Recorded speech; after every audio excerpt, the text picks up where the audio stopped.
এই গরমে মনে করেন যে প্রত্যেক দিন এই সাইকেল চালিয়ে মার্কেট করতে করতে মনে করেন যে তারপরেও দোকানদারদের সামনে যে কত ভালো মুখ দিই, তারপরেও দোকানদাররা আমাদের মনে করেন অনেক দোকানদার আছে খারাপ ব্যবহার করে। সবাই এক না, কিন্তু মানে অধিকাংশ দোকানদাররা মনে করেন যে এই ভাই মাল লাগবে না, এ না ও না, মানে অনেক কথাই বলে। আর সাথে তো টিএসএম আছেই। তো মার্কেটে চাকরির বিষয়ে মনে করেন যে আমি করছি অল্প কয়েকদিন, বেশি বয়স না, কিন্তু আমার যেটুকু অভিজ্ঞতা হয়েছে বা যেটুকু দেখতেছি এখন চাকরি করার মতন না এমন অবস্থা, কিন্তু কিছু করার নাই, পরিবারের চাপ। আর যেহেতু পরিবারের হাল যারা ধরে তারা তো জানে অল্প বয়সেই তাদের অবস্থা এমনিতেই খারাপ হয়ে যায়, না কোনো কিছুর উপায় না পেয়ে শেষ পর্যন্ত এসে মার্কেটিং চাকরি করতে হয়। তো এখন করতেছি, আল্লাহর ইচ্ছায় কী আর করার, কষ্ট যতই হোক সহ্য করে নিতে হবে।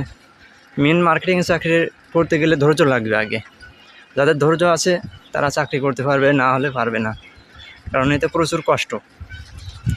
আর যদি যার সামর্থ্য আছে গাড়ি কেনা, সে গাড়ি কিনলে তার তো কাজটা আরও সহজ হয়ে যাবে, কিন্তু মার্কেটে গিয়ে দোকানদারের বোঝাতে গেলে অনেক কষ্ট হয়ে যাবে। এখন কোম্পানির অভাব নাই। আর প্রাণের কথা তো একবারে মানে বলার বাইরে, একটা গ্রুপ 5 জনের কাছে দিয়ে রাখে, যার কারণে এখন মানে প্রচুর পরিমাণে কষ্ট।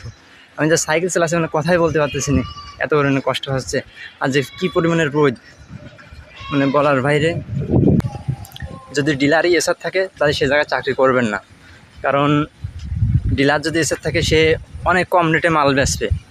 আপনার পরে মনে করেন যে মার্কেটে আপনি যাবেন, আপনি একজন এসার, সাপোজ আমার উদাহরণ দিই, আমি একটা মালে অর্ডার কাটতে যাই, গেলে মনে করেন যে একটা মালের দাম হলো 180 টাকা, কোম্পানির রেট, মানে একবারে ফিক্সড রেট।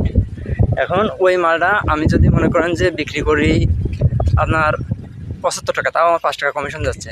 সেই মাল একজন ডিলার থাকে, সে যেই আপনার সেই মালের অর্ডার কাটে মনে করেন যে 160 টাকা, মানে 20 টাকা কমিশন। এখন আমার মতন একজন এসার, সে যদি 60 টাকা কমিশন দেয়, মানে একটা দোকানে 1 কার্টন মাল দিলে আপনার 120 টাকা, মানে এক দোকানে 120 টাকা কমিশন যাবে। তাহলে সারাদিনে এক দোকানে যদি 120 টাকা কমিশন যায়, তাহলে আমি সারাদিনে আর দোকানগুলাই মনে করেন যে মাল কীভাবে বেচবো। আর দোকানদার ভাইদের উদ্দেশ্যে একটা কথা বলতে চাই যে আপনাদের বাড়ির যে ঝামেলা, আপনাদের মনে করেন যে রোদি মাথা গরম হতেই পারে। আমরা তো সারাদিন ঘুরতেছি ভাই, গা পা ঘামি শুতায় গেছে, এই অবস্থায় তো আমরা মার্কেটে কাজ করতেছি, আমরা কত কষ্ট করে আপনার দোকানে যাচ্ছি, তারপরেও তো মনে করেন যে আমরা আপনার সাথে যে কত সুন্দর হাসি মুখে সালাম দিচ্ছি, ভালো ব্যবহার করতেছি। এখন তারপরেও যদি আপনারা ওই সময় আমাদের সাথে খারাপ ব্যবহার করেন, তখন আমাদের মনটা কী করে মানে ভেঙে যায় আপনারা বলেন। এই জন্য দোকানদারদের উদ্দেশ্যে একটা কথা, যে আপনারা এসআরদের সাথে একটু ভালো ব্যবহার করবেন। আপনারা বাড়ির রাগ এসআরদের উপর দেখাবেন না ভাই। সে তো যতই তার গরম লাগুক, মাথা গরম হোক, সে আপনার সাথে যদি ভালো ব্যবহার করতেছে, আপনি তার সাথে ভালো ব্যবহার করুন।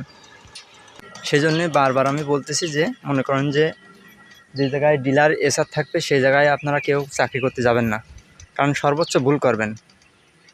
হ্যাঁ, মনে করেন যে আপনার মাল সে বাড়ি বসে অর্ডার কাটবে, তার বেতনের টাকা দিয়ে মনে করেন মার্কেটে কমিশন খাটাবে, আর ডিলারি ব্যবসায় তার টাকা থাকবে। কিন্তু আপনি একটা এসআর হয়ে যখন আপনি ওরকম কমিশনে মাল ছাড়বেন, তখন আপনি তো দিন শেষে বা মাস শেষে আপনার কিছুই থাকবে না, একটা টাকা থাকবে না, তখন আপনি কীভাবে চলবেন। তো ভুল ত্রুটি হয়ে গেলে মাফ করে দেবেন। আর